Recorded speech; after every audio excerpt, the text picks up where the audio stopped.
Some people say money can't buy happiness, but Flint Yardley learned something harder. Sometimes having everything means you've lost what matters most. The 58-year-old rancher had spent 30 years building walls around his heart, convinced that love was just another cruel promise the world breaks. On his Wyoming ranch in 1877, he'd turned away every woman who came seeking marriage, his fortune as cold as the winter wind that howled through his empty house. Then Lila Boone arrived, not wanting his gold but honest work cooking and teaching his 2 young nieces. She carried herself different calloused hands, kind eyes, and a fiddle that somehow made music in the silence he'd grown used to. Can a woman who still believes in planting flowers in frozen ground melt a heart that winter claimed decades ago? Before we jump back in, tell us where you're tuning in from, and if this story touches you, make sure you're subscribed, because tomorrow I've saved something extra special for you. The September wind carried the scent of dying grass across the Yardley Ranch, where 10,000 acres of Wyoming high plains stretched toward mountains that stood like silent sentinels against the morning sky. Flint Yardley sat on his porch, watching the sun paint the landscape in shades of gold and amber, his weathered hands wrapped around a cup of coffee that had long since grown cold. At 58, he commanded more wealth than most men could dream of, yet the vastness of his success only seemed to amplify the emptiness that had settled into his bones like winter frost. The house behind him stood as a testament to his prosperity too, stories of solid timber and stone, with windows that caught the light like watchful eyes. But for all its grandeur, it felt more like a mausoleum than a home.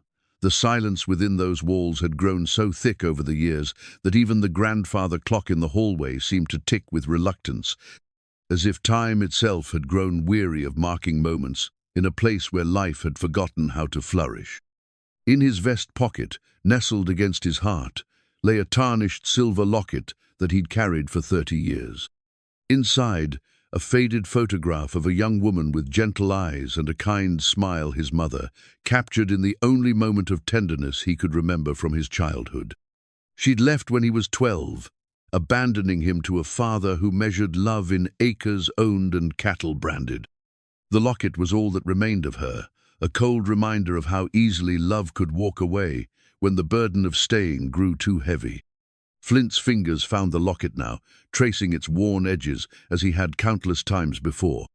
The woman in the photograph had promised to return, had whispered words of love and reassurance as she tucked him into bed that final night.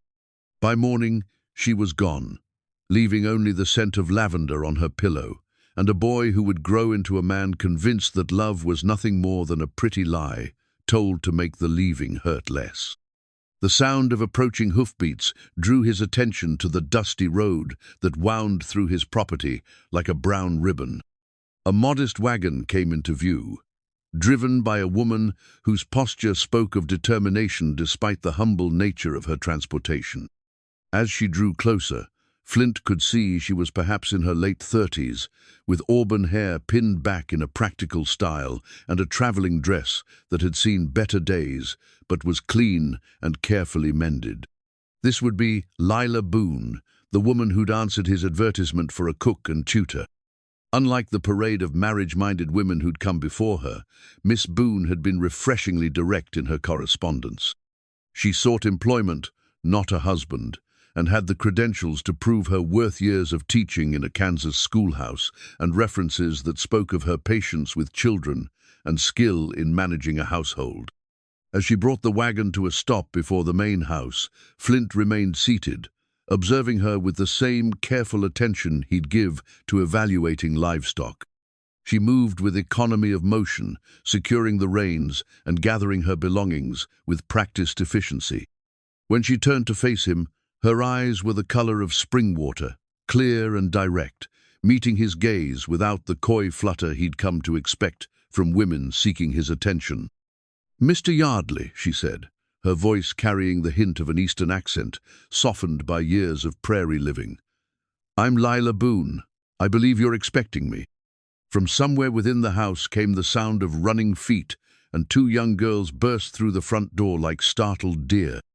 Sarah, the elder at 12, had the gangly awkwardness of approaching womanhood, her dark hair escaping from its braids in wild tendrils.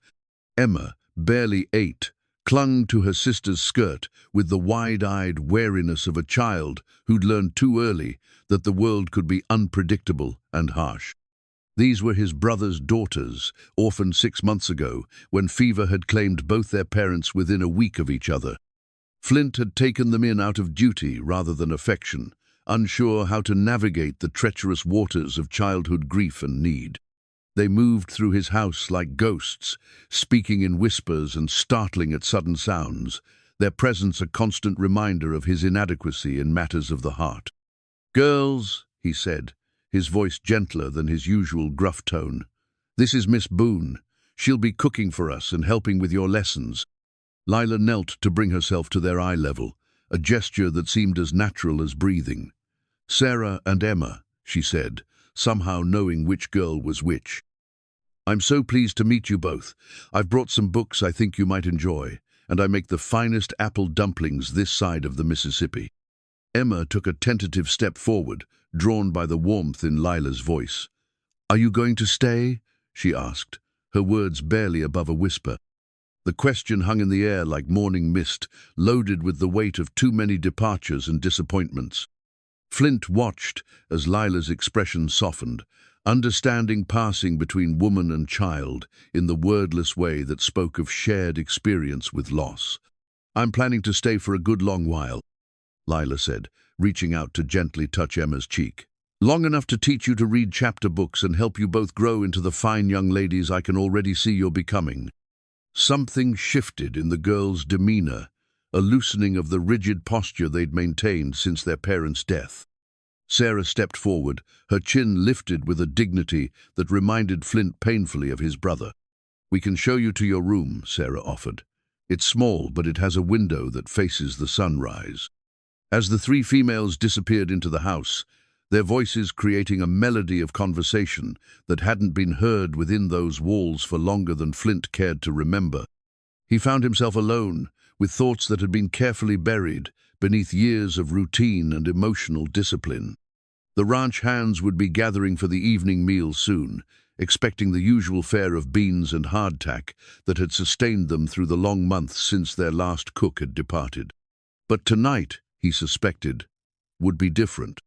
Already he could hear the sounds of activity from the kitchen, the cheerful clatter of pots and pans that spoke of someone who understood that food was more than mere sustenance. It was comfort, community, and care made tangible. Flint rose from his chair, his joints protesting the movement, with the familiar ache that reminded him of his mortality. He'd built this empire through sheer determination and the kind of single-minded focus that left little room for the softer emotions. Love, he'd learned, was a luxury he couldn't afford, a weakness that would only provide his enemies with ammunition and his heart with fresh wounds. Yet as he stood there listening to the sounds of life returning to his house, he couldn't shake the feeling that something fundamental had shifted with Lila Boone's arrival. She'd brought more than just her belongings in that modest wagon. She'd brought the possibility of change, and change, Flint had learned, was the most dangerous force of all. The sun continued its journey across the Wyoming sky, painting the landscape in deeper shades of gold and crimson. In the distance, his cattle grazed peacefully, their presence a testament to his success and the security he'd built through decades of hard work. But security, he was beginning to understand, was not the same as contentment, and wealth could never fill the spaces in a man's heart that had been carved out by loneliness and regret. From the kitchen window, warm light spilled onto the porch, and with it came the scent of baking bread and something else, something that smelled like hope and felt like home. For the first time in 30 years, Flint Yardley allowed himself to wonder what might be possible if he found the courage to open doors that had been locked for so long that he'd almost forgotten they existed. Inside the house, he could hear Lila's voice raised in gentle instruction, the girl's laughter bubbling up like spring water after a long drought. The sounds washed over him like a benediction, and for just a moment, The weight of his solitude lifted enough for him to remember what it felt like to be part of something larger than himself. But moments, like everything else in life, were fleeting. The rational part of his mind, the part that had protected him from disappointment and betrayal, quickly reasserted itself. This was temporary, he reminded himself. People left. They always left. The only thing a man could truly count on was the land beneath his feet and the strength in his own hands. Still, as he finally turned to go inside, Flint found his fingers tracing the outline of his mother's locket one more time, and wondered if perhaps, just perhaps, there might be room in his carefully constructed world for something he'd thought was lost forever. 3 weeks into October, the Wyoming sky turned the color of old pewter, pregnant with the season's first serious storm. Flint could smell it coming on the wind that howled down from the mountains, carrying with it the promise of an early winter and the kind of weather that could test a man's preparedness and resolve. He'd spent the afternoon securing loose boards on the barn and checking the chimney flues, the familiar rituals of ranch life that had become as natural as breathing over the decades. Inside the main house, Lila moved through her evening routine with the quiet efficiency that had already transformed the atmosphere of the Yardley ranch. The kitchen, once a stark and utilitarian space where meals were prepared with grim necessity, had become the warm heart of the home. Copper pots gleamed on their hooks, herbs hung in fragrant bundles from the rafters, and the old pine table bore the comfortable scars of daily use and care. On the shelf above the stove sat a hand-carved wooden spoon, worn smooth by countless years of stirring and serving. It had belonged to Flint's late wife Margaret, though he'd never spoken of her to Lila or the girls. The spoon remained as one of the few tangible reminders of the brief period when love had lived within these walls, before consumption had claimed Margaret and left Flint to raise their stillborn dreams alone. Tonight, that simple wooden spoon would become the catalyst for everything that followed. Emma sat at the kitchen table, her small hands carefully forming letters on a slate, while Sarah read aloud from a primer, their voices creating a gentle counterpoint to the wind that rattled the windows.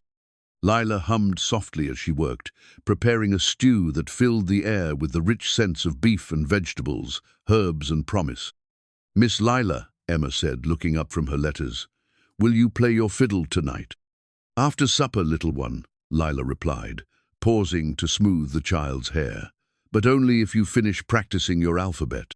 The domestic scene might have continued in peaceful harmony if not for the chimney, which had been showing signs of trouble despite Flint's afternoon inspection.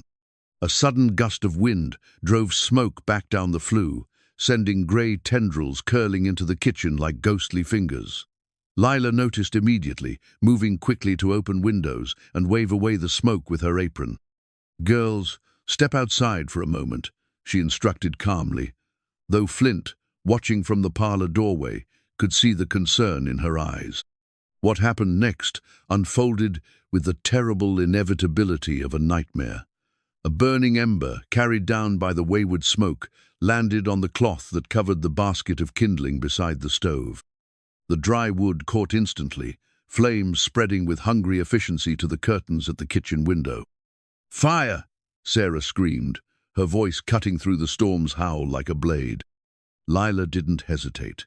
While Emma stood frozen in the doorway, her young mind unable to process the sudden transformation of their safe haven into a place of danger, Lila grabbed the bucket of water kept beside the sink and flung it at the spreading flames.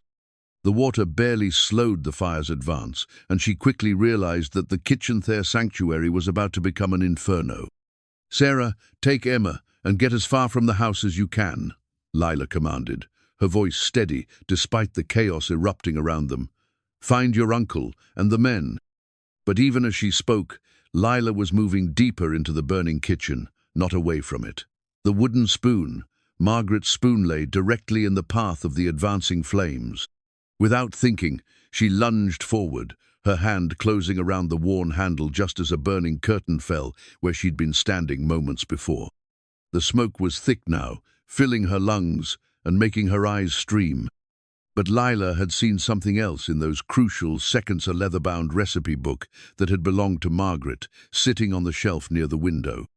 The flames hadn't reached it yet, But they would soon, and somehow Lila knew that losing that book would be like losing the last tender memory of love that this house possessed.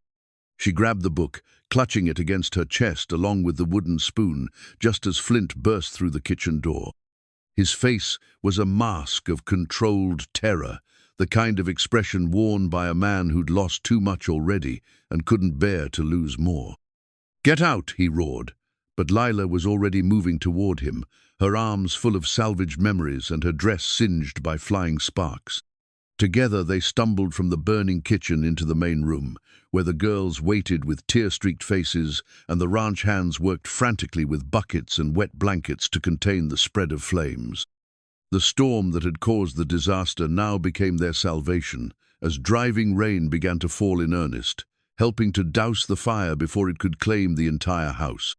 It took 2 hours to fully extinguish the blaze and assess the damage.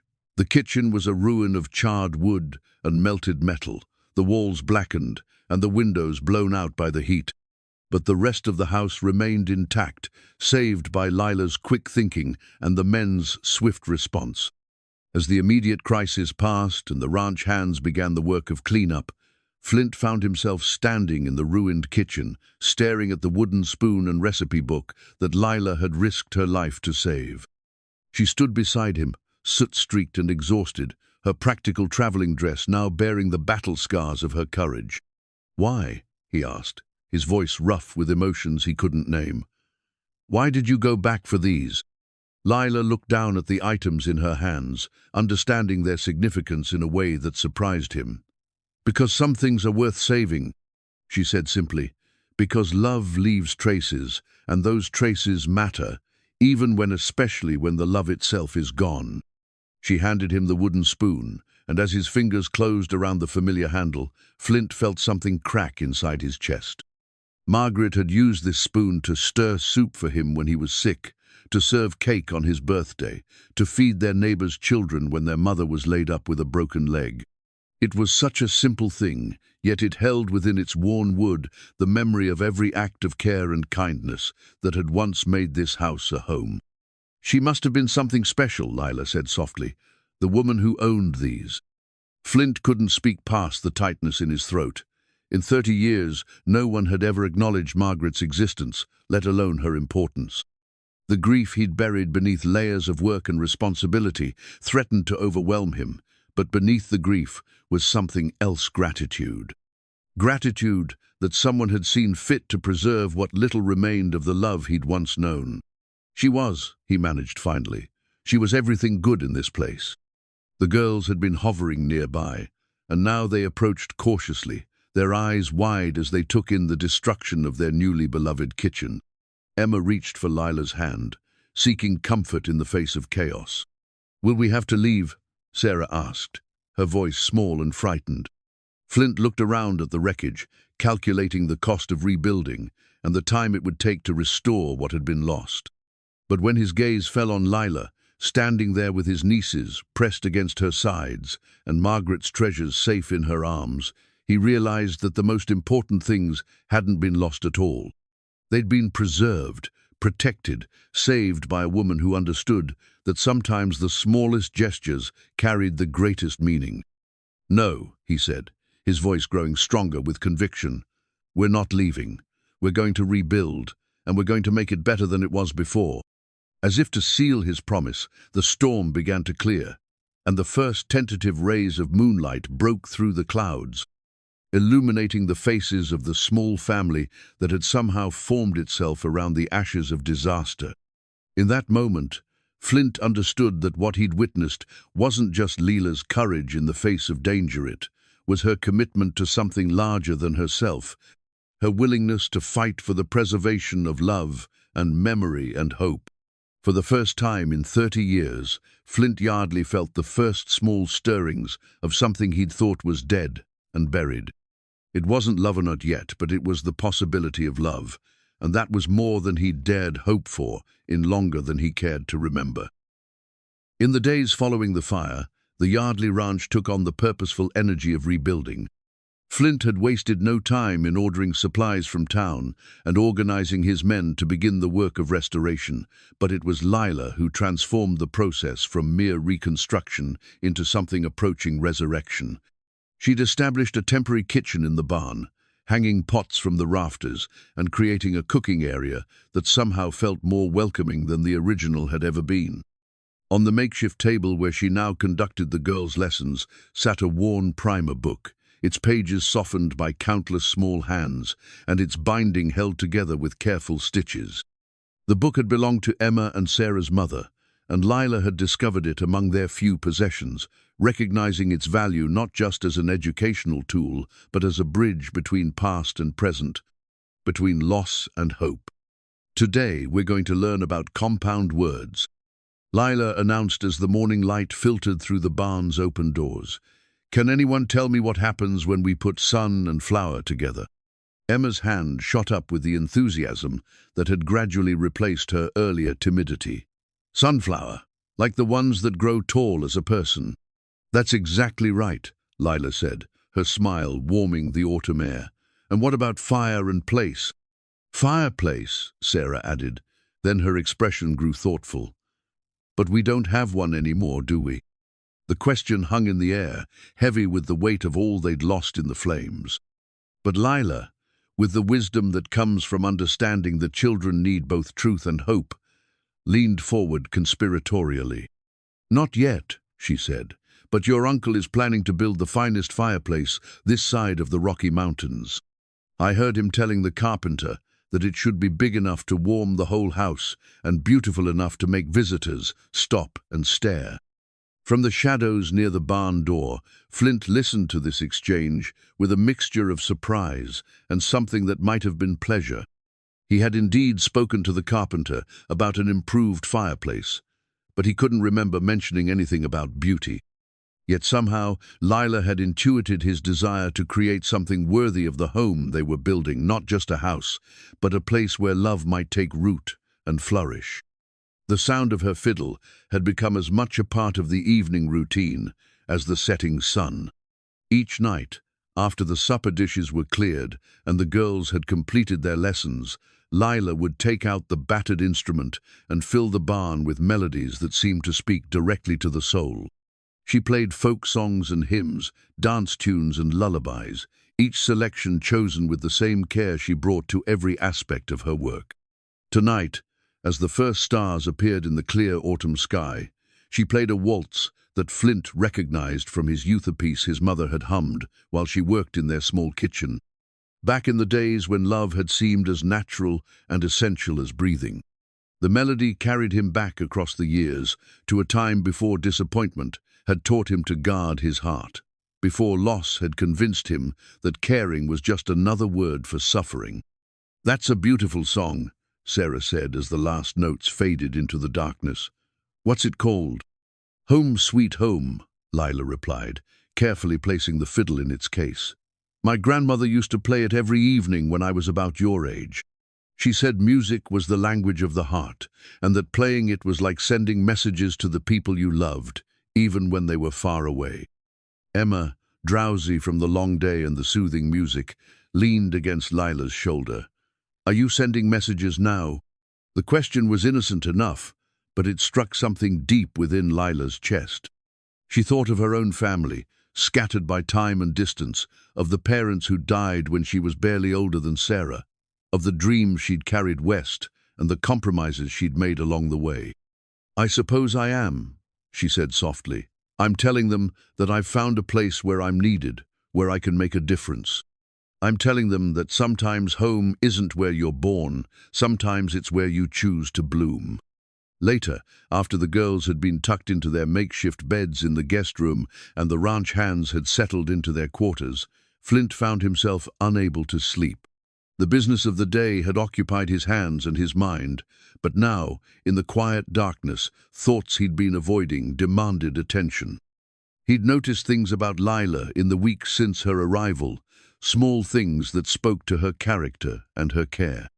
The way she mended the girls' clothes with tiny, precise stitches that would make the repairs nearly invisible. The manner in which she spoke to his men, treating them with the same respect she'd show to visiting dignitaries.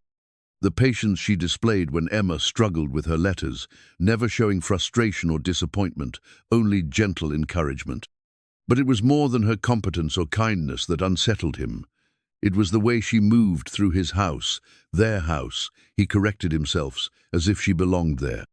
Not in the grasping, acquisitive way of the marriage-minded women who'd come before, but with the natural ease of someone who understood that a home was built not of wood and stone, but of small acts of love and daily choices to care.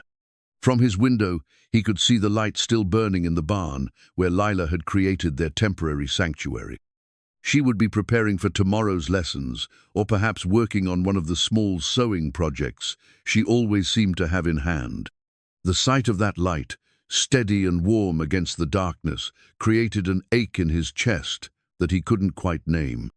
The next morning brought the carpenter and his crew, ready to begin work on the new kitchen. Flint had planned to oversee every detail of the construction, but found himself repeatedly distracted by Lila's interactions with the workers. She brought them coffee and fresh bread, asked thoughtful questions about their families, and somehow managed to make suggestions about the kitchen's design, without seeming presumptuous or overstepping her position. "Might I suggest," she said to the head carpenter as they stood surveying the space, "that the pantry doors swing outward rather than in? In my experience, it's much easier to carry supplies when you don't have to navigate around a door."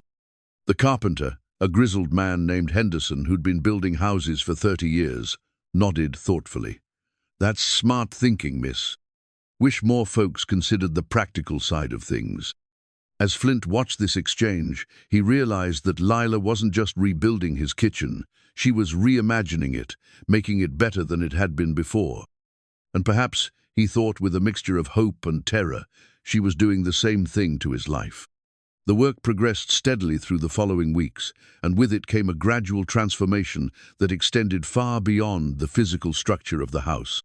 The girls laughed more freely, their grief beginning to ease under Lila's patient care. The ranch hands spoke more often at meals, drawn into conversation by her genuine interest in their lives and experiences. Even the dogs seemed more content, as if sensing the change in the emotional atmosphere of their home. But it was the small moments that affected Flint most deeply, the sight of Lila reading to the girls by lamplight, her voice soft and soothing as she brought stories to life. The way she remembered that he preferred his coffee strong and black and always had a cup ready when he came in from his morning rounds. The manner in which she'd quietly placed Margaret's wooden spoon and recipe book in places of honor in the temporary kitchen, acknowledging their significance without making a show of her thoughtfulness. November arrived with the kind of crisp promise that spoke of winter's approach, painting the Wyoming landscape in shades of gold and rust. Despite the advancing season, Lila had insisted on attempting a small garden plot behind the house, an endeavor that most would have considered foolish, given the lateness of the year and the harsh realities of high plains agriculture. In her worn leather journal, pressed between pages of careful handwriting and pressed flowers, lay a delicate wildflower she'd found growing in an unlikely crevice of rock near the creek. The tiny bloom had somehow survived early frosts and harsh winds, its presence a testament to the persistence of beauty in the most challenging circumstances. To Lila, it represented everything she believed about hope, that it could flourish in the most unlikely places if tended with patience and faith. "Miss Lila," Emma said one morning as they stood looking at the small patch of earth Lila had marked out with stones, "nothing's going to grow there. It's too late in the year." Lila knelt beside the child, her hands already dirty from turning the stubborn soil. "Perhaps you're right, little one. But sometimes the most important thing isn't whether something grows, it's whether we try to help it grow." She'd planted cold, hardy vegetables and a few wildflower seeds, working the earth with the same gentle persistence she brought to everything in her life. Flint had watched from his study window as she coaxed life from the reluctant ground, and despite himself, he'd found reasons to walk past her small plot several times each day. What she didn't know was that he'd taken to rising before dawn to water her seedlings when the frost threatened, telling himself that he was simply protecting his investment in her services. But the truth, which he acknowledged only in the darkest hours before sunrise, was that he couldn't bear to see her disappointed. Her faith in the possibility of growth had become precious to him, even as it terrified him with its implications. The new kitchen was taking shape beautifully, with Henderson and his crew working with the kind of careful attention that spoke of respect for both the project and the woman who would use it daily. Lila had proven to have an intuitive understanding of how a kitchen should function, and her suggestions had resulted in innovations that impressed even the experienced carpenter.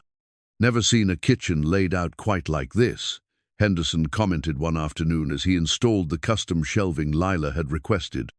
"But it makes sense, everything within easy reach. Good light for detailed work, space for folks to sit and visit while meals are prepared. A kitchen should be the heart of a home," Lila replied, carefully wiping down the new countertops. "It's where families gather, where stories are told, where love is made tangible through the act of feeding those we care about." From the doorway, Flint absorbed her words, along with the sight of her moving through the space with natural grace. She belonged here in a way that went beyond mere employment, and the realization both thrilled and terrified him. He'd built his life around the careful management of risk, but Lila represented a danger he couldn't quantify or control, the possibility of caring so deeply that loss would become unbearable. As autumn deepened, the evening conversations by the fireplace in the main room became longer and more intimate. The girls would work on their needlework, while Lila read aloud from books that opened windows to worlds beyond the Wyoming plains. Her voice brought characters to life with a skill that spoke of years spent in front of classrooms. But more than that, it revealed her deep understanding of the power of stories to heal and inspire. "Why did Jane Eyre stay with Mr. Rochester after she found out about his wife?" Sarah asked one evening, her young mind grappling with the complexities of adult emotions. Lila set down the book and considered the question with the seriousness it deserved. "Because sometimes love means choosing to see the good in someone, even when they've made terrible mistakes." But notice that she didn't stay until he'd proven he could change. Love without respect for oneself is not really love at all. The conversation continued, touching on themes of forgiveness and redemption, second chances, and the courage required to trust again. Flint found himself drawn into discussions he'd never imagined having, his own contributions surprising him with their depth and honesty.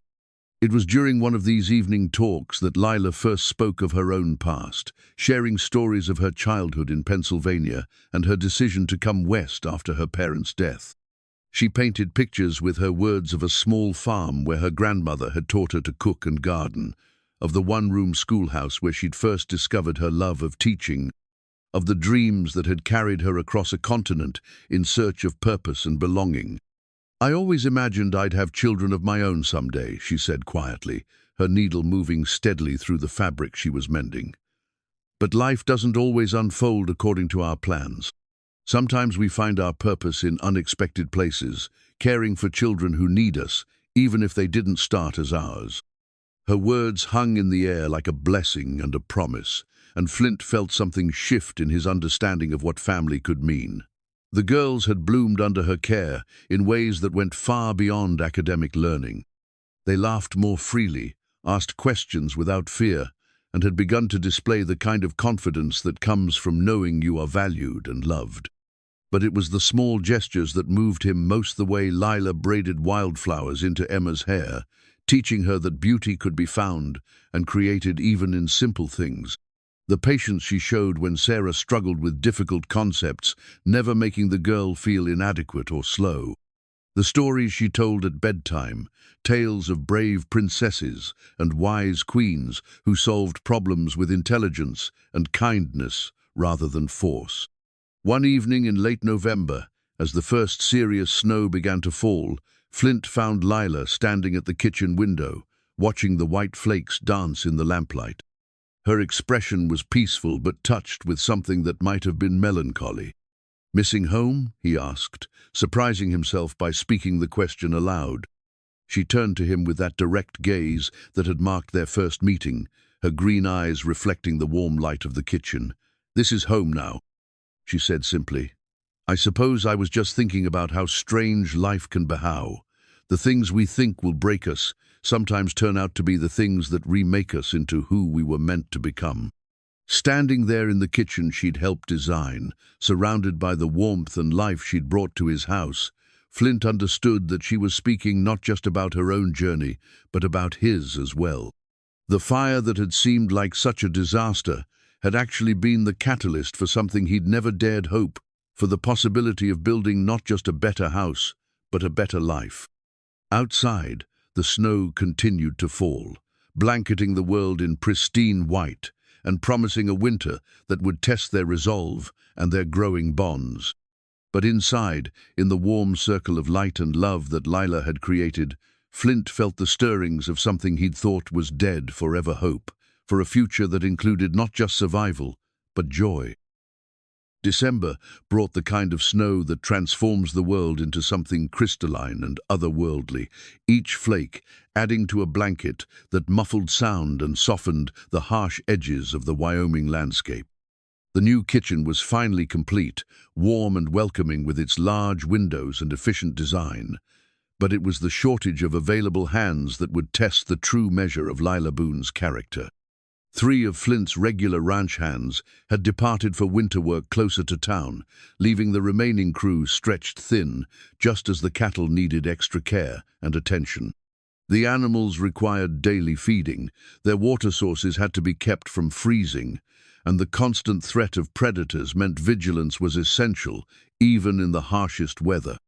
Hanging on a peg by the kitchen door were Lila's worn leather gloves, cracked and stained from honest work, their presence a testament to her determination to contribute beyond her designated duties. She'd taken to wearing them each morning when she insisted on helping with the ranch work, despite Flint's initial protests that such labor was beneath a woman of her education and refinement. "I didn't come here to be ornamental," she'd told him firmly when he'd suggested she remain indoors during the worst of the weather. "I came here to be useful, and right now, usefulness means doing whatever needs to be done." The first time she'd appeared at the barn door, dressed in practical clothing and ready to work, Flint had felt a mixture of admiration and concern that left him struggling for words. Watching her learn to pitch hay with the same methodical patience she brought to teaching the girls their letters, he'd been forced to confront assumptions he hadn't even realized he carried about what women could and should do. "She's got good instincts around the animals," commented Jake Morrison, the grizzled foreman who'd worked for Flint for over a decade. "Most folks either try to force the cattle or act scared of them.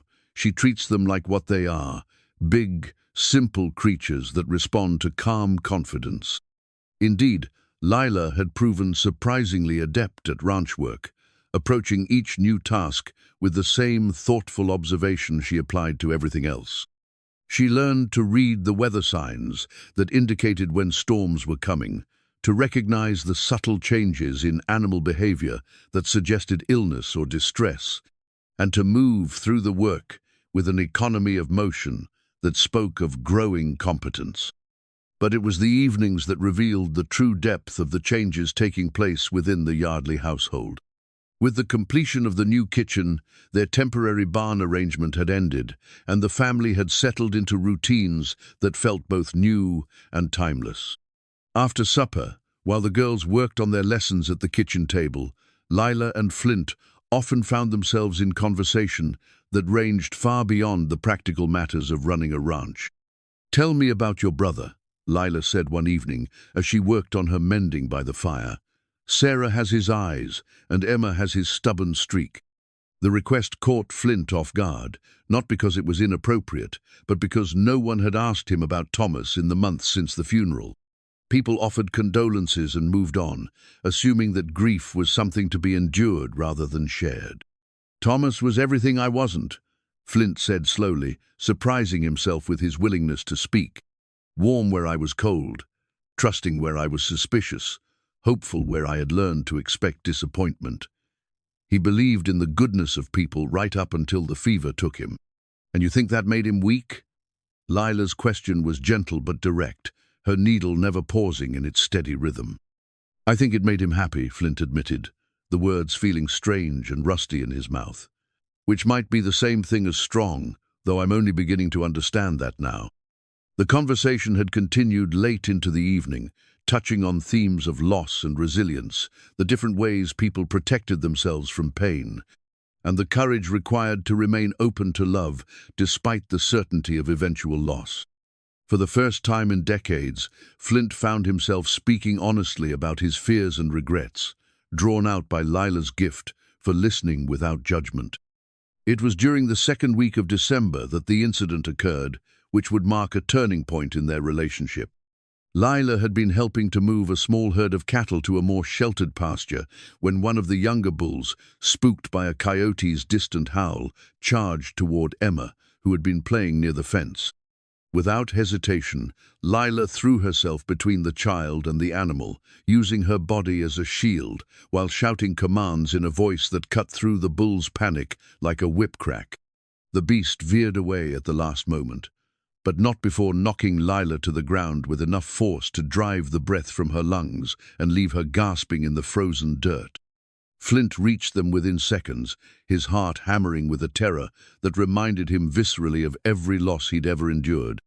As he helped Lila to her feet, checking for injuries with hands that trembled more than the cold could account for, he was forced to confront the depth of his feelings for this remarkable woman who had become so essential to his world. "Are you hurt?" he asked, his voice rough with emotion he couldn't disguise. "Just winded," she assured him, though he could see the pain she was trying to hide. "Is Emma all right?" The fact that her first concern was for his niece, even as she struggled to catch her breath, only intensified the feelings he'd been fighting to suppress. In that moment, watching her gentle hands check Emma for injuries while she ignored her own discomfort, Flint understood that what he felt for Lila went far beyond gratitude or admiration. That evening, as he sat by her bedside ensuring she suffered no lasting effects from her fall, the conversation turned to topics they'd carefully avoided before. She spoke of her dreams for the future, her hopes that she might continue to be part of the girls' lives as they grew into young women. He found himself sharing his own tentative plans for expanding the ranch, for building something that could be passed down through generations. "You speak as if you're planning to stay," he said quietly, the words carrying more weight than their simple meaning might suggest. "I am," she replied, her green eyes meeting his with that directness he'd come to treasure. "If I'm wanted, if there's a place for me here." The moment stretched between them, heavy with possibility and the unspoken acknowledgement of feelings that had grown, despite their best efforts to maintain professional boundaries.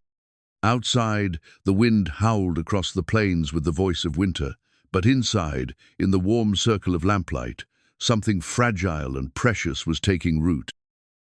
The heart of winter settled over the ranch like a familiar but unwelcome guest, bringing with it the kind of cold that made even the simplest tasks a test of endurance. Snow piled against the windows in graceful drifts, and the wind sang its endless song across the plains, creating a world that felt both beautiful and isolated from everything beyond its white borders. In the warm sitting room, Lila worked on a quilt that had become her evening companion, its pattern of interlocking rings slowly taking shape under her patient hands. The half-finished quilt represented more than mere needlework each. Carefully chosen fabric spoke of permanence, of a woman planning to create something lasting and beautiful for the home she'd come to love. The deep blues and warm golds echoed the colors of Wyoming skies, while the intricate stitching revealed the time and care of someone building not just a covering, but a legacy. "What will you do with it when it's finished?" Sarah asked one evening, running her fingers over the smooth cotton pieces that lay waiting to be joined. "I thought it might look lovely on the bed in the guest room," Lila replied, though her eyes flicked briefly toward Flint as she spoke. "A quilt should welcome visitors and make them feel at home." But there was something in her tone, a carefully controlled emotion, that suggested the quilt's destination might depend on answers to questions not yet asked. Flint, pretending to read his agricultural journal by the fire, was acutely aware of every word, every gesture, every meaningful pause in their conversation. The close quarters necessitated by winter had created an intimacy that none of them had anticipated. With the outdoors largely off-limits except for essential work, the family found themselves sharing space in ways that revealed character and deepened bonds. Flint discovered that Lila hummed while she worked, soft melodies that filled the house with an unconscious music. The girls learned that their uncle, when relaxed and unguarded, possessed a dry wit and a gift for storytelling that had been hidden beneath years of careful reserve. It was during the third week of January that Lila fell ill with a fever that left her pale and shaking, unable to keep down even the gentlest broths. The sickness came on suddenly, transforming her from her usual energetic self into someone fragile and vulnerable, burning with heat one moment and shivering with cold the next. Flint took charge of her care with a tenderness that surprised everyone, including himself. He moved a comfortable chair into her room so he could sit with her through the long nights, cooling her fever with damp cloths and coaxing her to take sips of water when the worst of the nausea passed. The girls helped by preparing simple foods and keeping the house running, but it was Flint who held vigil, who monitored her breathing and pulse with the worried attention of someone who had too much to lose. "You don't have to stay," Lila whispered on the second night, her voice hoarse from fever. "You'll catch it yourself if you're not careful." "I'm staying," he replied firmly, adjusting the blankets around her shoulders. "Someone needs to make sure you don't do anything foolish like trying to get up before you're ready." Through the haze of illness, Lila was aware of his presence, the gentle touch of his hands as he helped her sit up to drink, the quiet strength in his voice when he read aloud to pass the hours, the way he seemed to anticipate her needs before she could voice them. In her fevered state, the barriers she'd maintained between them seemed less important than the comfort of knowing someone cared enough to stay. On the third day, when the fever finally broke, and she woke to find him sleeping in the chair beside her bed, his face lined with exhaustion and worry, Lila felt something shift in her understanding of Flint Yardley. This was not the cold, distant man who'd hired her as a cook and tutor. This was someone capable of profound devotion, someone who would sacrifice his own comfort for the well-being of others, even if he'd never learned to acknowledge that capacity in himself. "How long have you been sitting there?" she asked softly, not wanting to startle him. He woke instantly, the reflexes of a man accustomed to responsibility and vigilance. "How are you feeling? Any nausea? Dizziness?" "Better," she assured him, touched by his immediate concern. "Much better. But you look terrible. When did you last sleep properly?" "Sleep is overrated," he said gruffly, though she could see the relief in his eyes as he took in her improved color and clearer gaze. "The girls have been worried. Emma especially, she was convinced you were going to leave like her parents did." The words hung between them, heavy with the weight of all the losses this household had endured. Lila understood now why her illness had affected them so deeply, why Flint had maintained his vigil with such desperate determination.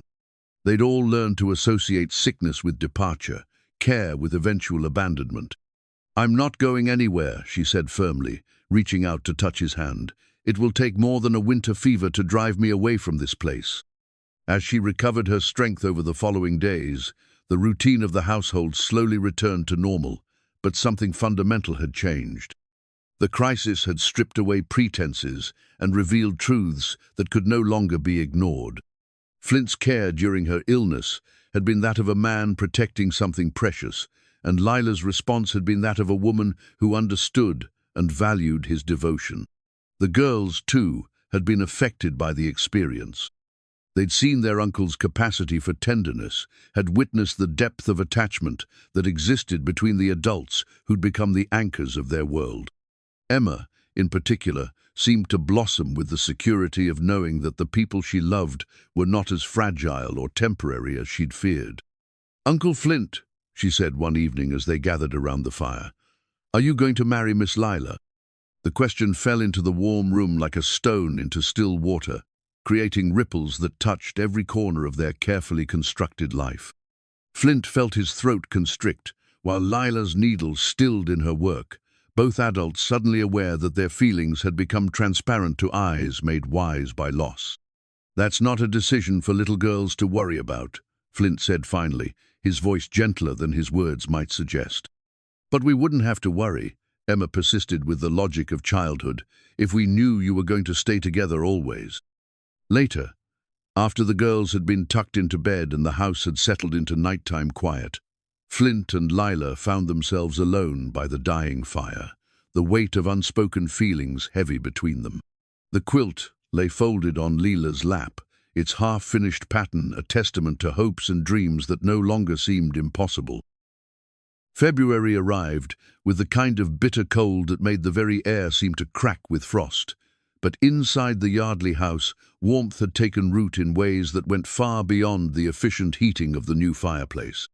The family had settled into rhythms that felt both natural and precious, each member contributing to a harmony that none of them had dared hope for months earlier. It was Silas Hartwell, the circuit lawyer who made his rounds through the territory twice yearly, who brought the news that would change everything. He arrived on a Thursday morning, his horse steaming from the long ride through the snow, carrying with him a leather satchel full of legal documents and a piece of information that would turn their carefully ordered world upside down. "Flint," he said after accepting a cup of coffee and settling himself by the fire, "I've come across something in my records that I think you need to know about. It concerns Miss Boone and a matter of some legal significance." From his satchel, he withdrew a marriage certificate, its edges crisp and official, bearing the territorial seal and dated several months earlier. Lila, who had been quietly working on her mending in the corner, looked up at the mention of her name, curiosity replacing the contentment that had marked her expression moments before. "I don't understand," she said, setting down her needle and moving closer to examine the document. "What does this have to do with me?" Hartwell cleared his throat, clearly uncomfortable with the revelation he was about to make. "It appears, Mrs. Yardley, that you and Flint were married by proxy 6 months ago, due to a clerical error in the Territorial Records Office." The words hung in the air like smoke from a dying fire, their meaning taking several moments to penetrate the shocked silence that followed. Lila stared at the certificate, her name linked with Flint's in elegant script, the official signatures and seals, making it impossible to dismiss as some kind of mistake. "That's impossible," Flint said, his voice tight with disbelief. "I never signed any such document. I never authorized any such action." "No, you didn't," Hartwell agreed. "But when you filed the paperwork to become the girl's legal guardian, there was apparently some confusion in the clerk's office. Your request for household help was processed through the wrong department, the one that handles mail-order bride arrangements. Miss Boone's application for employment was similarly misfiled. By the time anyone realized the error, the proxy ceremony had been performed and the marriage recorded as legal." Lila felt the blood drain from her face as the implications began to sink in. For months, she'd been living as Flint's employee, caring for his nieces, and slowly, carefully, falling in love with a man who might see this revelation as nothing more than a bureaucratic inconvenience to be corrected. "So we're," she began, then stopped, unable to finish the sentence. "Legally married, yes," Hartwell confirmed. "The question now is what you want to do about it. The marriage can be annulled easily, enough a simple matter of paperwork and the payment of a small fee. Given the circumstances, no one would question your right to dissolve a union that was never intended." Flint stood abruptly, his chair scraping against the floor, with a sound that seemed to echo in the stunned silence. He moved to the window, staring out at the snow-covered landscape as if it might provide answers to questions he didn't know how to ask. "How long have you known?" Lila asked quietly, her voice barely above a whisper. "I discovered it yesterday when I was reviewing the territorial records," Hartwell replied. "I came as soon as I could to inform you both. I felt you had a right to know immediately." The implications crashed over Lila in waves. Every moment of growing closeness, every gesture of caring, every feeling she'd allowed herself to nurture, all of it had occurred while they were, unknowingly, husband and wife. The irony was almost too much to bear. She'd found love while believing it was impossible, only to discover that the legal bond she'd never sought had been binding them together all along. "I need some air," she said suddenly, rising and grabbing her shawl from the hook by the door. "I need to think." She stepped out into the bitter cold, welcoming the sharp bite of wind against her heated cheeks. Behind her, she could hear the murmur of masculine voices as Flint and Hartwell continued their discussion. But she couldn't bear to listen to them, debate the dissolution of a marriage she'd never agreed to, but had somehow come to treasure. The stable offered shelter from the wind, and she found herself drawn to the gentle presence of the horses, their calm acceptance, a comfort in the midst of emotional turmoil. As she stood stroking the velvet nose of Flint's favorite mare, she tried to sort through feelings that seemed to change direction with every breath. The legal marriage meant nothing, she understood that. It was a mistake, an accident of bureaucracy that could be corrected with a few signatures. But the emotions it represented, the life they'd built together, the love that had grown between them, those were real, even if the circumstances of their discovery were absurd. When Flint found her there 20 minutes later, she was still standing motionless, her hand resting on the mare's neck as if drawing strength from the animal's steady breathing. "Lila," he said softly, his voice carrying a weight of emotion she'd never heard before. "We need to talk." She turned to face him, her green eyes bright with unshed tears. "Do we? It seems fairly straightforward. A mistake was made, and now it needs to be corrected. You can have your annulment, and I can have my independence, and we can pretend this never happened." "Is that what you want?" he asked, stepping closer. "To pretend this never happened?" The question hung between them, loaded with meaning that went far beyond the legal technicalities of their situation. They both knew he wasn't asking about the paperwork or the bureaucratic error. He was asking about the feelings that had grown between them, the family they'd created together, the future they'd begun to envision, despite never speaking of it directly. "I want to know what you want," she said finally. "I want to know if this changes anything for you, or if you're relieved to have a legal excuse to send me away." Flint moved closer, close enough that she could see the pain and confusion in his dark eyes, the struggle of a man who'd spent decades protecting himself from exactly this kind of vulnerability. "Send you away," he repeated, his voice rough with emotion. "Lila, these past months, you've transformed this house into a home. You've brought my nieces back to life, made my men feel valued and cared for, and somehow managed to thaw a heart I thought was frozen beyond redemption. The idea of you leaving, whether because of this marriage or in spite of itis, the most terrifying thing I've ever contemplated."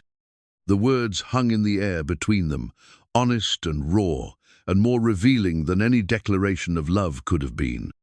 In the dim light of the stable, surrounded by the gentle sounds of horses and the familiar scents of hay and leather, they faced the truth that had been growing between them for months.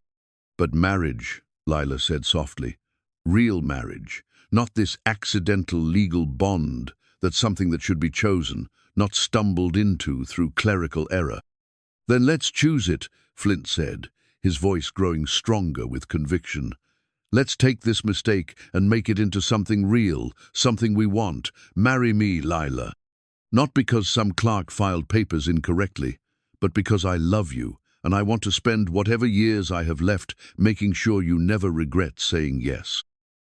The silver compass had belonged to Flint's father, its polished surface worn smooth by decades of handling, and it now lay open on his desk as he stared at its steady needle pointing true north. Unlike the chaotic emotions that had dominated his thoughts since Lila's departure 3 days earlier, the compass remained constant, unwavering in its purpose.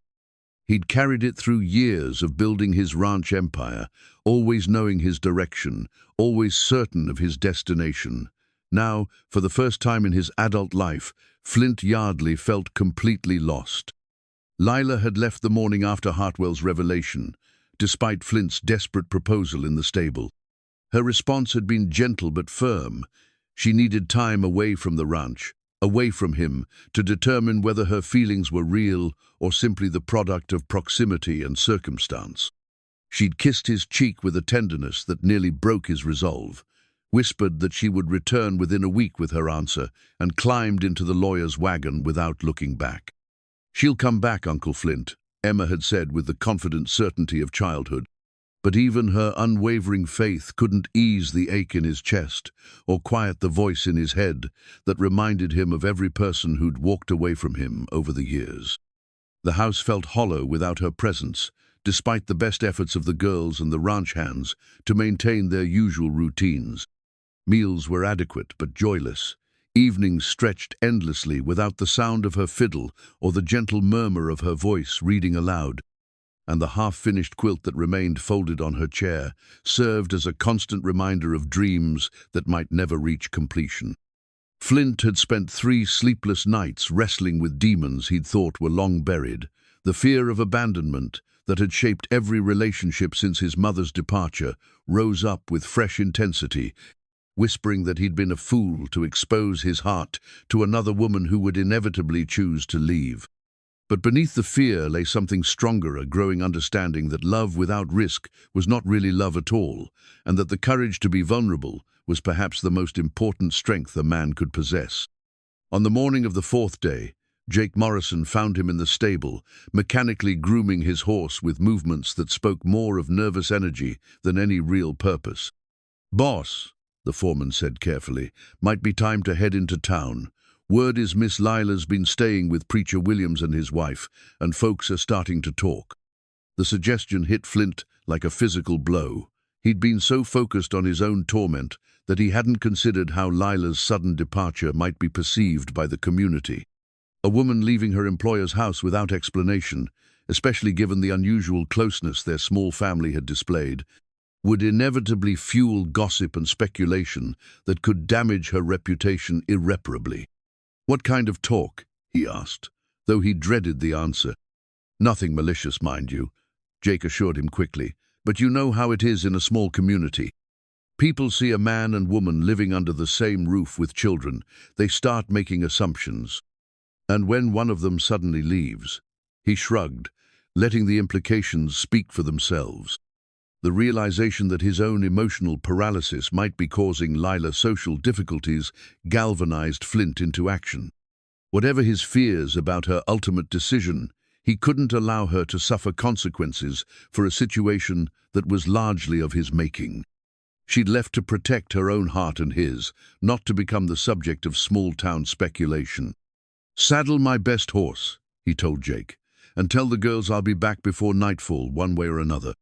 The ride to town gave him time to think, to plan what he would say, and how he might convince not just Lila, but the entire community that their relationship, whatever form it ultimately took, was based on love and respect rather than scandal. By the time he reached the main street, he'd formulated a plan that was either brilliant or completely insane, but which felt more right than anything he'd contemplated in years. His first stop was the Mercantile, where he purchased supplies with a specificity that raised Martha Henderson's eyebrows and ensured that news of his shopping expedition would spread through town before evening. Next came the church, where he had a long, private conversation with Preacher Williams that left the elderly clergyman beaming with satisfaction and nodding his enthusiastic approval. It was mid-afternoon when he finally approached the modest parsonage where Lila had taken refuge. She was sitting on the front porch, despite the cold, wrapped in a borrowed shawl and staring out at the snow-covered street with an expression of such profound sadness that his heart clenched with guilt and determination in equal measure. "Lila," he said softly, dismounting and removing his hat with the formal courtesy his mother had drilled into him decades earlier. She looked up at his approach, and he saw the quick flash of joy in her eyes before it was replaced by the careful guardedness she'd maintained during their last conversation. "Flint, how are the girls?" "Missing you terribly," he replied honestly. "As am I, as is every soul on the ranch, from the dogs to the cattle. You've become essential to our lives in ways I don't think any of us fully understood until you weren't there." "But essentialness isn't the same as love," she said quietly, echoing the fears he knew had driven her away. "And I won't accept a proposal based on convenience or gratitude or even affection." If I'm going to be someone's wife, I want to be chosen for who I am, not for what I can provide." Flint moved closer, his heart hammering with the kind of nervous energy he hadn't experienced since his first cattle drive at 16. "Then let me tell you who you are, Lila Boone. You're the woman who risked her life to save my dead wife's cooking spoon, because you understood that love leaves traces worth preserving. You're the teacher who saw scared, grieving children and chose to heal them with patience and stories and songs. You're the gardener who plants flowers in frozen ground because you believe in the possibility of beauty, even in the harshest circumstances." He paused, gathering courage for the words that would either win her or lose her forever. "You're the woman who taught a bitter old rancher that his heart wasn't dead, just sleeping, and that love isn't something that weakens a man, it's something that makes him worthy of the strength he never knew he possessed."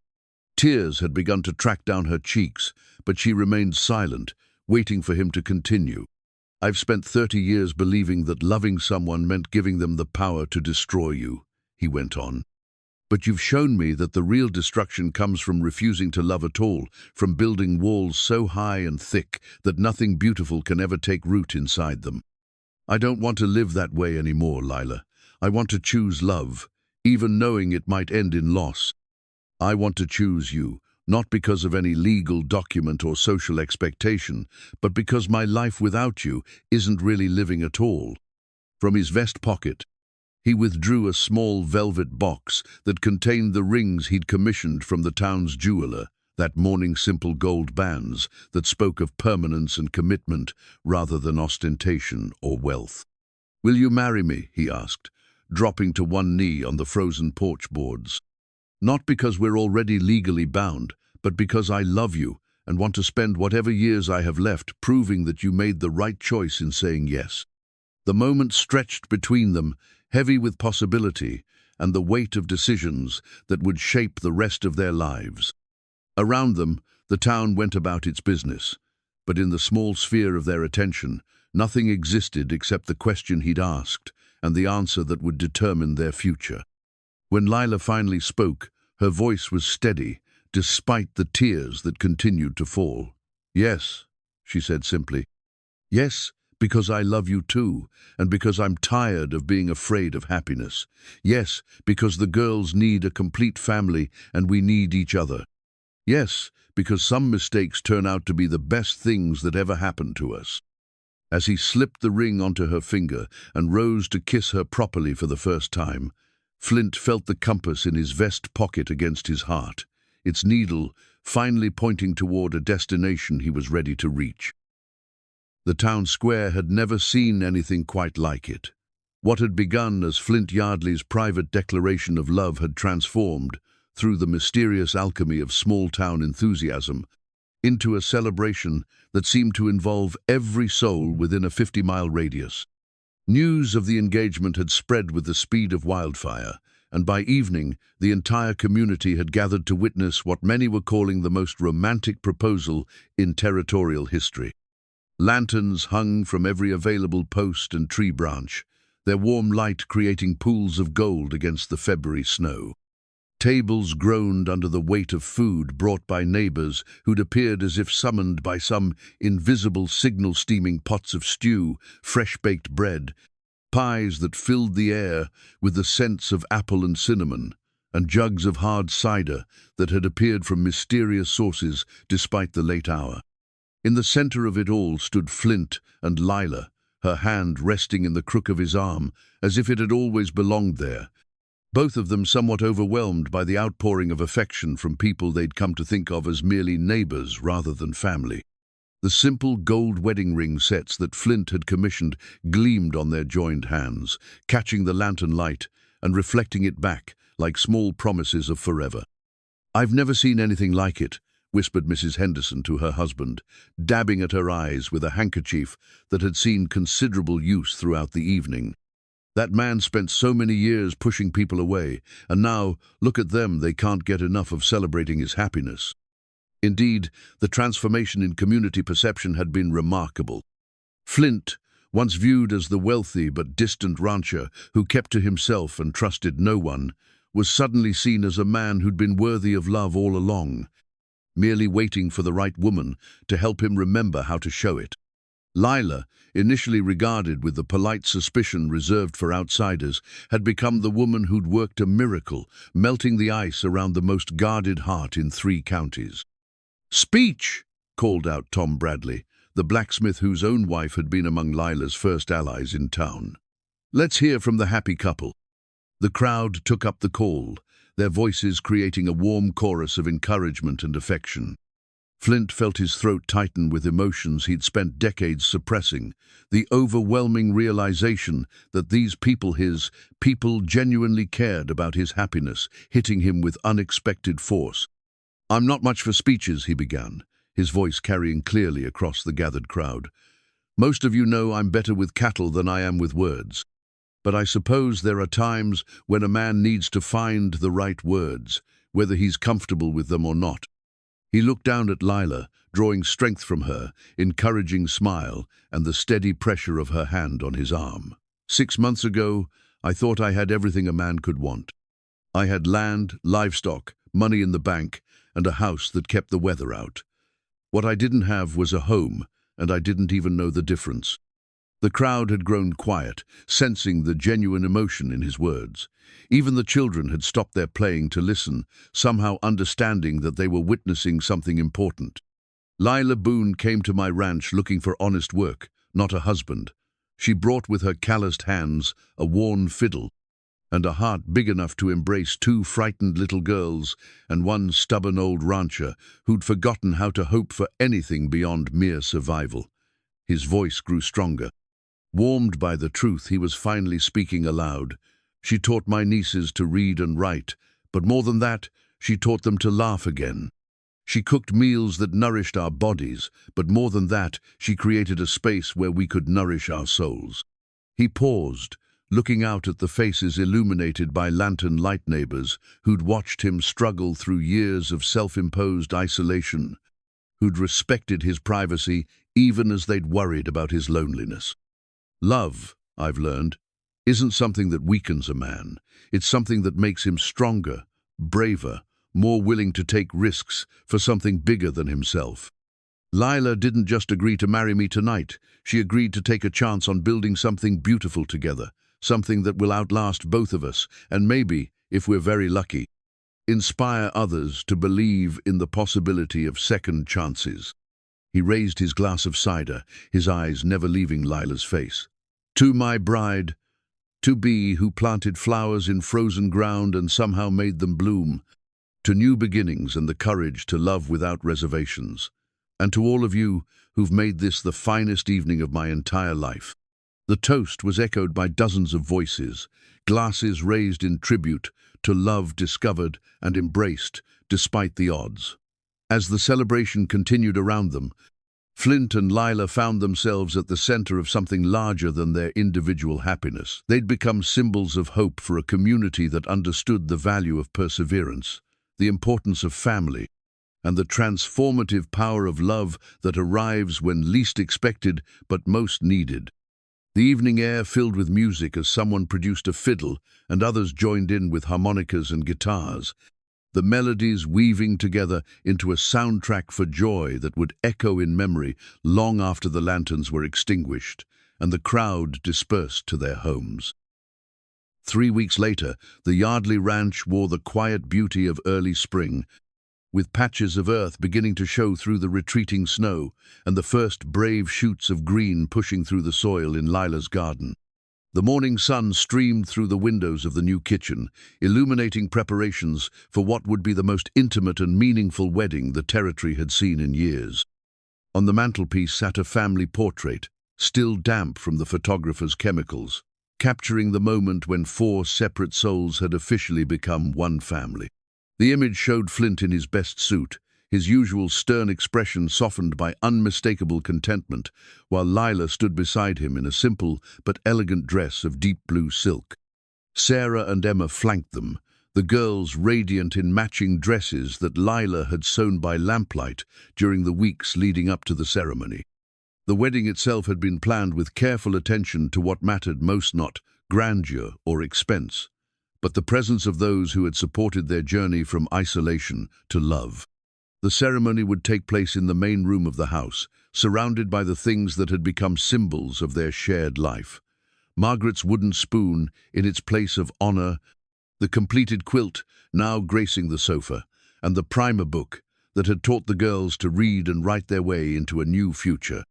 "Are you nervous?" Sarah asked, as she helped Lila with the buttons on her dress, her young fingers surprisingly steady despite the importance of the task. "A little," Lila admitted, smoothing the silk fabric that had been her one extravagance for the occasion. "But it's a good kind of nervous, the kind that comes from knowing you're about to begin the most important chapter of your life." Emma, who had been unusually quiet during the morning preparations, suddenly burst into tears that seemed to come from somewhere deep in her small chest. Lila immediately knelt beside the child, gathering her into a gentle embrace that spoke of months of patient love and understanding. "What is it, sweetheart? What's wrong?" "I'm scared." Emma sobbed against Lila's shoulder. "What if something happens and you have to go away like Mama and Papa did? What if Uncle Flint gets sick and dies and you don't want to stay with just us?" The questions revealed the deep wells of anxiety that still lived in the heart of a child who'd lost too much too young, despite all the healing that had taken place over the past months. Lila held her tighter, understanding that this wedding represented not just the union of two adults, but the creation of permanent security for two little girls who desperately needed to believe in forever. "Oh, my darling girl," Lila whispered, smoothing Emma's hair with gentle strokes. "Do you see this ring on my finger? This is a promise that I'm making not just to your uncle, but to you and Sarah as well. I'm promising to be your family for as long as I live, through good times and difficult ones, through sickness and health, through all the ordinary days and all the special ones." She pulled back slightly so Emma could see her face, her green eyes bright with unshed tears of her own. "I can't promise that nothing sad will ever happen again, that's not how life works. But I can promise that whatever comes, we'll face it together as a family. And that's a promise I intend to keep for the rest of my life." The simple ceremony that followed was everything they'd dreamed it would be. Preacher Williams spoke with genuine emotion about the mysterious ways that love finds us, often when we least expect it and most need it. Jake Morrison served as Flint's best man, his weather-beaten face creased with uncharacteristic emotion as he watched his boss finally claim the happiness he'd denied himself for so long. When it came time for vows, Flint's voice was steady despite the magnitude of the moment. "Lila, I promise to love you not just for who you are today, but for who you're still becoming. I promise to be worthy of the trust you've placed in me, to protect and cherish not just you, but the family we're creating together. I promise to remember that love is not a weakness to be guarded against, but a strength to be celebrated and shared." Lila's response came from the heart that had learned to hope again despite every reason for caution. "Flint, I promise to stand beside you through whatever seasons lie ahead, to help you remember your own worth when doubt creeps in, and to build with you a home where love can flourish and grow. I promise to be not just your wife, but your partner in creating something beautiful and lasting from the foundation we've laid together."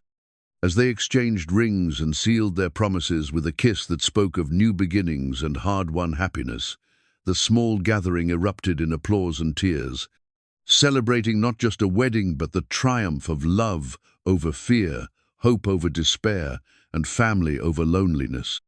The portrait on the mantelpiece captured more than faces, and formal possessit preserved the moment when four hearts became one, when a house truly became a home, and when love proved once again that it could indeed conquer all. 1 year later, the Wyoming spring had transformed the Yardley ranch into something that bore little resemblance to the stark, isolated property that Lila had first encountered. Where once there had been only practical buildings and endless stretches of grass, now there were flower gardens that blazed with color, vegetable plots that promised abundance, and an atmosphere of warmth that seemed to radiate outward from the heart of the main house to encompass every corner of the property. In the workshop that had once served as storage for unused equipment, Flint carefully put the finishing touches on a carved wooden cradle, its smooth surfaces glowing with the patina that came from hours of patient work and loving attention. Each curve and line had been shaped by hands that had learned to create beauty as well as utility, guided by a heart that had discovered the joy of building something meant to shelter new life rather than merely protect existing assets. The cradle represented more than just preparation for the child that would arrive with the autumn harvest. It was a symbol of hope fulfilled, of the continuation of love beyond the boundaries of a single generation. Every careful joint and decorative flourish spoke of Flint's transformation from a man who had built walls to one who now built bridges to the future. "It's beautiful," Lila said from the doorway, one hand resting on the gentle swell of her belly that announced their expected blessing to the world. "She's going to love sleeping in something made by her father's hands." "She?"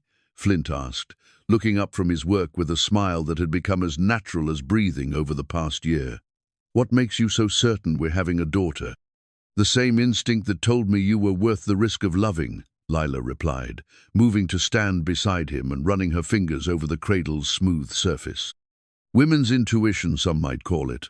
Others might say it's just hope taking a recognizable shape."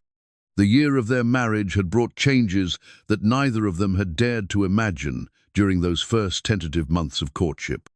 The girls had flourished under the security of a complete family, their academic progress remarkable but secondary to the more important development of their confidence and joy. Sarah had grown into a young woman of 13, with her father's intelligence and her aunt's compassion, while Emma had blossomed into a spirited 10-year-old whose laughter had become the soundtrack of their daily lives. The ranch itself had prospered under Flint's renewed energy and vision. What had once been a successful but soulless business operation had evolved into something approaching an agricultural showcase, with innovations that drew visitors from across the territory. But more important than financial success was the sense of community that had developed among the workers, who now saw themselves as part of an extended family rather than merely employees. "Do you remember?" Lila said, settling into the chair Flint had built for her morning vigils in the garden. "What you told me that first night after the fire, about some things being worth saving?" Flint set down his carving tools and moved to kneel beside her chair, his weathered hands covering hers with a gentleness that had become second nature. "I remember. Though I think I was the one who needed saving, not Margaret's old spoon." "We saved each other," Lila corrected softly. "You saved me from a life of merely existing, and I saved you from a future of loneliness. But more than that, we saved the possibility of this." She gestured toward the cradle, the garden visible through the window, the sound of the girls' voices calling to each other from somewhere in the house, of building something that will outlast both of us. The afternoon sun slanted through the workshop windows, illuminating the dust motes that danced in the air like tiny spirits, celebrating the life that had taken root in this place. From the kitchen came the aroma of bread baking and the sounds of Sarah helping with dinner preparations, her young voice raised in cheerful conversation with the cook, who had replaced Lila's daily duties as her pregnancy progressed. "Emma asked me yesterday if the baby would look like Uncle Thomas," Lila said, her voice thoughtful. "I told her that every child carries something of all the people who came before, and that love has a way of ensuring that the best parts of us live on in those we leave behind." Flint was quiet for a moment, processing the implications of her words. The brother he'd lost, the parents who'd shaped him, the wife whose memory had been both burden and blessing, all of them would live on in some small way in the child who would sleep in the cradle he was building with such care. "I used to think," he said finally, "that loving someone meant setting yourself up for inevitable loss, that the deeper the attachment, the greater the pain when it ended. But you've taught me that the real tragedy isn't in loving and losing, it's in never loving at all." As evening approached and the family gathered for dinner in the kitchen that had become the true heart of their home, Flint looked around the table at the faces, illuminated by lamplight, and felt a contentment that went deeper than anything he'd ever experienced. The girls chatted about their lessons and their plans. Lila listened with the patient attention that had made her such a beloved teacher, and the warm aroma of home-cooked food created an atmosphere of abundance that had nothing to do with money and everything to do with love. Later, as they sat on the porch watching the stars emerge in the clear Wyoming sky, Lila's hand found his with the unconscious ease of long practice. The night air carried the scent of her thriving garden and the distant sound of cattle settling for the evening, familiar rhythms that spoke of permanence and peace. "No regrets?" she asked quietly, echoing a question that had become their evening ritual. "Only that it took me so long to understand that the richest man isn't the one who owns the most," Flint replied, "but the one who has the most to lose and the courage to love anyway." In the distance, a nightbird called to its mate, the sound carrying across the plains like a song of homecoming. And in the cradle that waited in the workshop, their future slept in potential, ready to be born into a world where love had proven stronger than fear, hope more enduring than despair, and family the greatest wealth of all.